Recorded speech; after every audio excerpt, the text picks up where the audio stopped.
A group of Canadian doctors believes concussions are such a serious health problem, they're calling for all sports teams in the country to have a plan for managing them.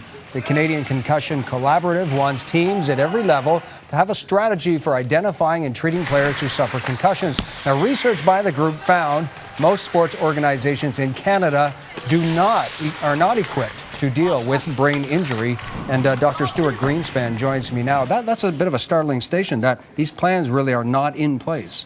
That's correct, and they should be. You know, no Canadian should step onto the field of play in this day and age with what's known about concussion and not have some type of comfort of having some standardized protocols where you can recognize that there's been a serious injury or an injury that requires some type of attention. The child should be removed, or the athlete should be removed. There should be some treatment plan implemented that's somewhat standardized, and there should be a return to play that's standardized.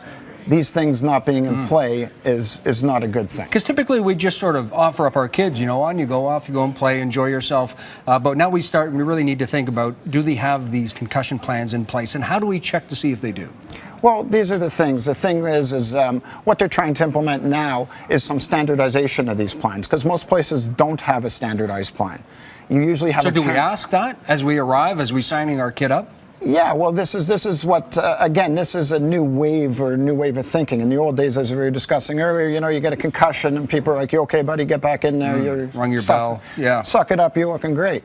Now they want to make some standardized protocols, whereas, you know, if somebody gets injured, they have to jump this hurdle, and that hurdle before they return to play. And this takes out the parent, this takes out the coach, and this takes out the athlete who can lie to you. They have to pass some certain standardized tests, and then you're taking away this subjectivity and you're making objective, and in this way you're protecting sometimes the athlete even from themselves, because they want to play really bad whether they're injured or not. Let's go back to the old days, though. You know, you got your bell rung. I remember those days, played high school. Absolutely. Football and rugby as well too.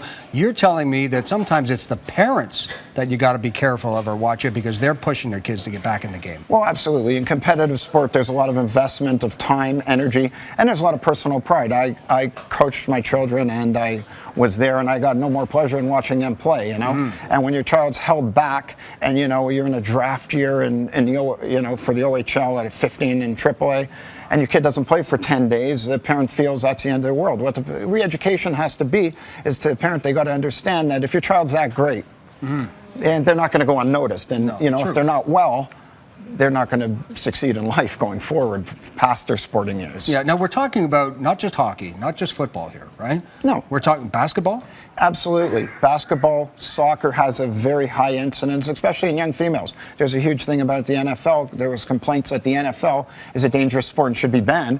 And they did statistics that young female soccer players per capita suffer more injuries. Is that from heading the ball at all? Yes, absolutely. It's from heading. And they also, when they head, they sometimes head. I had my patient got headed right in the forehead from another girl, got knocked right out in the air and landed ground and got knocked out. Right. Should they be wearing helmets in soccer? No. In basketball? Do we throw that out there? No, that's not it. But, you know, recognizing what happened, giving them proper treatment, giving them a chance to recover, and giving them a safe umbrella, whereas there is a protocol to follow, and returning them to play under this takes a lot of pressure off the people diagnosing it and the people recovering not to get back when they're not ready to play. Dr. Greenspan, thanks so much for joining us.